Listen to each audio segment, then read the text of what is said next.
I diffuse improvised explosives for a living.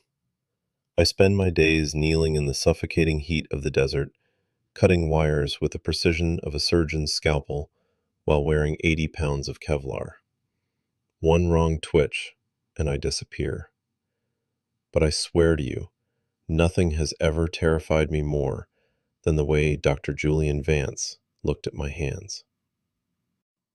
Hey everyone, before we get deep into this intense story, let me know down in the comments what city or country you're listening from right now. I love seeing how far these stories travel. All right, let's get back into it. The assault unit I belong to is a brotherhood built on aggressive masculinity. We are the clearance team. We go into hostile territory before the main infantry arrives, sweeping for traps, mines, and rigged structures.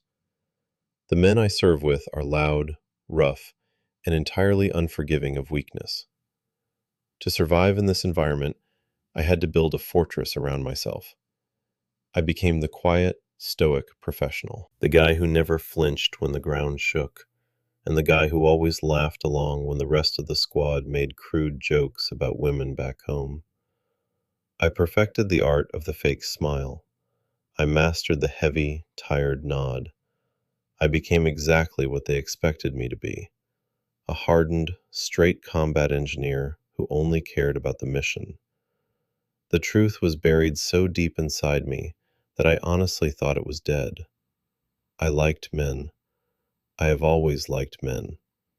But in my world, a single slip of the tongue could mean total isolation, or worse, losing the trust of the men who needed to believe I had their backs. So I lived a double life in my own head. The heat in the forward operating base was unbearable that Tuesday afternoon. The air smelled of diesel fuel, hot canvas, and the sharp metallic tang of dust. I was sitting on a wooden crate outside the armory, my tactical vest unbuckled, trying to get my breathing under control. We had just returned from a brutal 5-hour clearance op near a civilian sector. A secondary charge had detonated about 30 yards from my position. I wasn't hit by shrapnel, but the concussive wave had knocked me flat against a concrete wall. My ears were still ringing. My muscles felt like heavy lead. I was scraping dried mud off my combat boots with a combat knife, focusing entirely on the scrape of metal against leather, when a shadow fell over me. I looked up slowly, shielding my eyes from the harsh sun. He was standing there with his hands resting casually on his belt. Dr. Julian Vance. He was the new chief trauma surgeon assigned to our detachment. Tall, broad shoulders stretching the fabric of his olive green medical scrubs. His hair was dark, clipped short, with distinct streaks of gray at the temples. He was maybe in his early 40s, and he carried himself with an overwhelming sense of calm authority. I had seen him around the mess hall a few times, but we had never spoken. "You took a hard fall out there," he said. His voice was deep, steady, and cut right through the ambient noise of the base. I kept my face perfectly blank, sliding my knife back into its sheath. "I'm fine, Doc. Just got my bell rung. Nothing broken." Vance did not move. He just stood there, his eyes tracking over my face, my neck, and down to my hands. There was something intensely analytical about his gaze. It was not the usual brief, macho eye contact the guys in my squad gave each other. It was slow, deliberate, like he was reading a chart that only he could see. "Your pupils are slightly dilated," he noted quietly, "and you are gripping that crate so hard your knuckles are white. Come to the medical tent. Let me run a proper concussion protocol." "I don't need a protocol," I said, my voice hardening. I stood up, trying to assert my space. "I am perfectly fine, sir. I have a report to write." I expected him to pull rank or get annoyed. Officers usually hated when enlisted guys pushed back, but Vance just tilted his head a fraction of an inch. A tiny, almost imperceptible smirk touched the corner of his mouth. "You are a very tense guy, you know that?" he murmured. The way he said it made the breath catch in my throat. It was not a medical observation. It was personal, too personal. My stomach dropped. I had spent years analyzing every look, every tone of voice from the men around me, calculating threats. The energy coming off Julian Vance right now felt incredibly dangerous. "I'm just tired," I muttered, breaking eye contact and grabbing my helmet from the crate. "I need to get back to my unit." Vance stepped slightly to the side, allowing me to pass, but as I walked by, he spoke just loud enough for only me to hear. "Whenever you decide to stop pretending you are okay, my tent is always open." I did not stop walking. I did not look back, but my heart was hammering against my ribs like a trapped bird. The entire walk back to my barracks, my mind was racing. Did he know? Was he just talking about the explosion, or did he see right through the massive, carefully constructed lie I had been living? No man had ever looked at me like that, not with that level of piercing confidence. And the absolute worst part was the sudden, terrifying heat spreading through my chest. I wanted him to look at me again. The next 36 hours were pure psychological torture. I threw myself into equipment maintenance. I stripped my rifle down to the firing pin and rebuilt it 4 times. I checked the continuity on every blasting cap in my inventory. I sat in the humid, dimly lit supply container for hours, going over topographical maps until the contour lines blurred together. I was trying desperately to keep my mind occupied, to push Julian Vance out of my head. But it was impossible. Every time I closed my eyes, I saw his calm, steady gaze. I kept imagining the sound of his deep voice. I remembered the exact way his scrubs stretched across his chest. The isolation I usually felt as a protective shield suddenly felt like a suffocating cage. I was exhausted from the constant vigilance, the endless acting. By Thursday evening, the base was relatively quiet. Most of the assault teams were resting. The sun had finally dropped below the horizon, leaving the sky a bruised purple, and the temperature had dropped just enough to be tolerable. I needed water, and the only functioning hydration station in my sector was located directly adjacent to the medical bay. I told myself I was just going to fill my canteens and leave. I told myself I would not look toward the thick canvas flaps of his tent. I walked across the gravel path, the stones crunching loudly under my boots. The yellow bug lights strung up around the perimeter cast long, distorted shadows. I reached the water station, unscrewed the cap of my canteen, and shoved it under the spout. The water trickled out slowly. I stared blindly at the metal tank, listening to the monotonous dripping sound, trying to force my heart rate to stay normal. Long day? I jumped, nearly dropping the heavy plastic canteen. I spun around, my hand instinctively dropping toward my hip before my brain registered who it was. Julian Vance was leaning against the wooden support beam of the medical awning. He was holding a metal mug, steam rising faintly from the surface. He looked completely relaxed, entirely in his element. Even in the dim, terrible lighting of the base camp, he looked unfairly handsome. "You scared the hell out of me," I exhaled, my voice rough. Vance took a slow sip from his mug. "My apologies. You seemed deeply lost in thought."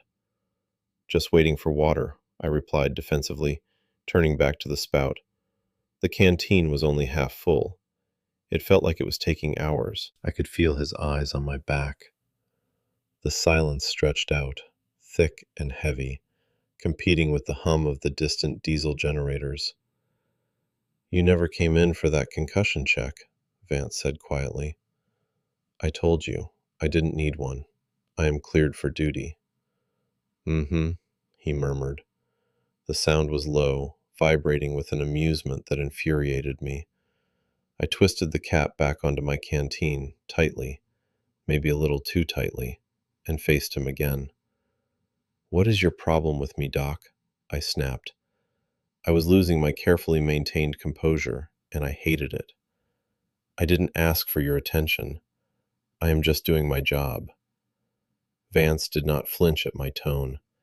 He set his mug down on a nearby crate and took a slow step toward me.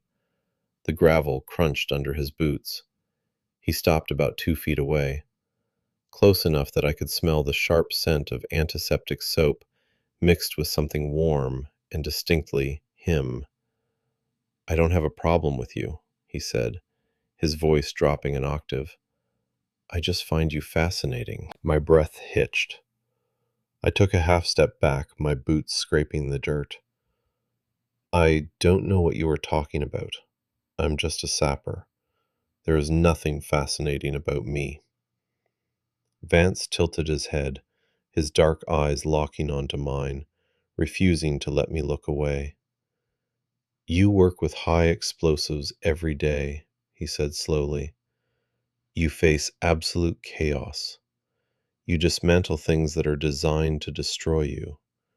And yet, you are standing here, completely terrified of a simple conversation.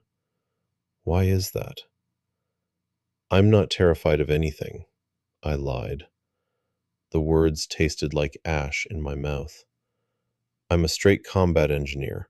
I don't have time for whatever psychological evaluation you are trying to run on me. Vance stared at me for a long, agonizing moment. Then, very slowly, that same slight smirk appeared on his face. He reached out, and before I could react, his fingers lightly brushed against the collar of my uniform, straightening a crease I hadn't even noticed. The physical contact sent a violent shockwave straight through my chest. My entire body locked up. I couldn't move. I couldn't breathe. Straight, he repeated softly, the word rolling off his tongue like a secret joke. Yeah, I choked out, my voice betraying me by shaking slightly. Vance's fingers lingered on my collar for a fraction of a second longer than necessary before he pulled his hand back. You have an incredible amount of discipline, he murmured. You build walls better than anyone I have ever seen. But you are a terrible liar. Panic, raw and blinding, flared in my chest. He knew. He absolutely knew. Years of hiding, years of carefully regulating every single movement and word, completely dismantled by one man standing in the dirt outside a medical tent. My instinct screamed at me to run, to push him away, to yell at him and prove my aggressive masculinity. But my body refused to obey. I just stood there, paralyzed, my chest heaving, staring back at him. I should go, I whispered, my voice sounding completely broken. Vance did not try to stop me. He stepped back, giving me space. Get some rest, he said gently. I turned and walked away so fast I was almost running.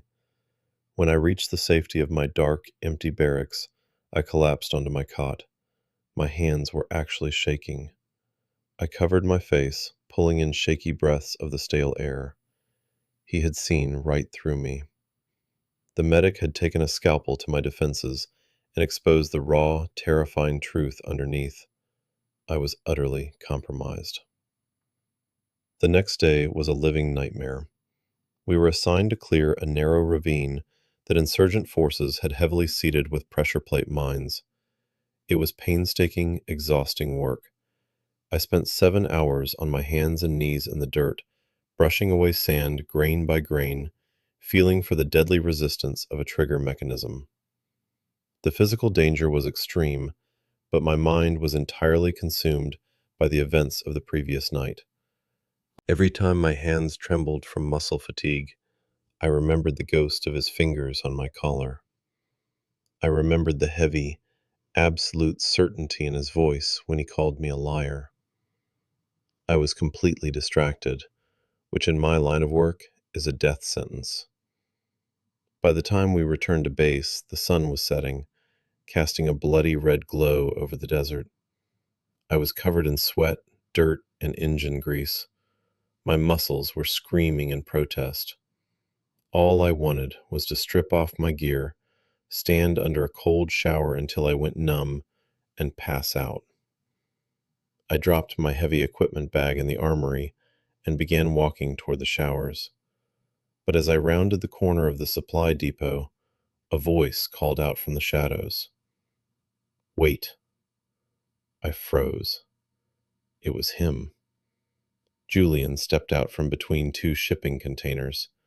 He wasn't wearing his scrubs anymore. He was in standard issue fatigues, looking tired, his hair slightly messy. He walked toward me, and this time, he didn't stop until he was standing inches away. The sheer physical presence of him was overwhelming. "What do you want, Doc?" I asked, my voice tight. I was too exhausted to run away this time. I was too tired to put the mask back on. Vance looked at the heavy bags under my eyes, the dirt smeared across my forehead. "Come inside the container," he said quietly. "I'm covered in dirt," I protested weakly. "I don't care. Get in here." There was a tone of absolute command in his voice that bypassed my logical brain entirely. I followed him into the dark, metal shipping container. It was filled with stacks of medical supplies, the air smelling strongly of sterile bandages and iodine. Julian pulled the heavy metal door shut behind us, cutting off the ambient light from the base. We were plunged into deep shadow, lit only by a small, battery-powered lantern sitting on a crate. We stood facing each other in the narrow space between the supply boxes. The silence was deafening. I could hear my own uneven breathing. "I watched you out there today," Julian said softly. "I saw your unit return. You look like you are carrying the weight of the entire world on your shoulders." "I'm doing my job," I replied defensively, staring at the floor. "No, you are running from yourself," he countered, stepping closer. "You are letting fear eat you alive." Anger flared up inside me, hot and sudden. "You don't know anything about me," I snapped, finally looking up to meet his eyes. "You don't know what it takes to survive in this unit. You don't know what they would do to me, how they would look at me if they found out. I have to lie. I have to hide. Because if I don't, I lose everything." My voice cracked on the last word. The anger evaporated instantly, leaving behind a crushing wave of exhaustion and vulnerability. I had never spoken those words out loud before. I had never admitted the terror that ruled my life. I slumped against the metal wall of the container, suddenly unable to support my own weight. Julian did not back away. He stepped right up to me, invading my personal space completely. He reached out, and this time he didn't just brush my collar. He placed both of his hands firmly on my shoulders. His grip was strong, grounding, incredibly warm. "Look at me," he commanded softly. I slowly raised my eyes to his. In the dim light of the lantern, his face was completely open. The guarded professionalism was gone. "Do you think you are the only one who has had to lie to survive?" he asked, his voice thick with emotion. "Do you think you are the only one who knows what it feels like to suffocate inside a uniform?" I stared at him, my mind struggling to process what he was saying. "You?" I whispered. Julian nodded slowly, his thumbs gently rubbing the tense muscles of my shoulders. "I spent 12 years in military medicine building a reputation as an untouchable, arrogant hard-ass. I pushed everyone away. I made sure nobody got close enough to see the cracks. Because I was terrified. Just like you." The revelation hit me like a physical blow. This man, this incredibly confident, brilliant surgeon, understood my exact pain. He wasn't judging me. He was recognizing himself in me. The heavy iron walls I had spent years building around my heart finally cracked wide open. "Why are you telling me this?" I breathed, my heart pounding so hard I felt dizzy. "Because I am tired of hiding," Julian said, his eyes never leaving mine. "And because watching you force yourself to be completely alone is breaking my heart." I saw you sitting on that crate 2 days ago, and I recognized the loneliness in your eyes immediately, because it is the exact same loneliness I see in the mirror every morning. I didn't know how to respond. Every defensive instinct I possessed was screaming at me to push him away, to protect the secret. But the sheer, overwhelming relief of being truly seen by another man pinned me to the spot. I looked at his hands on my shoulders. I looked at the dark intensity in his eyes. And for the very first time in my entire military career, I surrendered. I let out a long, shuddering breath, the tension leaving my body all at once. I let my head fall forward, resting my forehead against his shoulder. It was a terrifying gesture of submission, a complete relinquishment of control. I expected him to pull away. I expected the military conditioning to take over. Instead, Julian's arms slid around my back, pulling me into a crushing, desperate embrace. He held me so tightly I could feel the rhythmic thumping of his heart against my chest. He buried his face in my neck, his breath hot against my skin.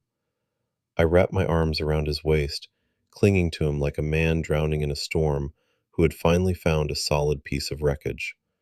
The smell of dust, sweat, and sterile supplies faded away, replaced entirely by the overwhelming reality of him. We stood there in the dark container for a long time, not speaking, just holding on to each other, letting years of isolated terror slowly drain away into the floorboards. When Julian finally pulled back slightly, his hands moved up to cup my face. His thumbs gently wiped away a streak of dirt from my cheek. I looked at his lips, my heart hammering a frantic rhythm. He saw the shift in my gaze. He didn't hesitate. He leaned down and kissed me. It wasn't tentative. It was deep, hungry, and full of absolute certainty. A shockwave of pure electricity traveled down my spine. I opened my mouth, letting out a soft groan that was completely lost against his lips. I pulled him closer, my hands gripping the fabric of his uniform, desperate to anchor myself to him. Every suppressed desire, every denied emotion I had buried for years, exploded to the surface. He kissed me like he had been starving for it, like he had been waiting his entire life for this exact moment in the dark. And God help me, I kissed him back with the exact same desperate need. When we finally broke apart, we were both breathing heavily. Julian rested his forehead against mine, a genuine, beautiful smile breaking across his face. "You are safe with me," he whispered, his voice trembling slightly. "I promise you." I closed my eyes, a single tear cutting a clean path down my dirty face. For the first time in my life, I actually believed it.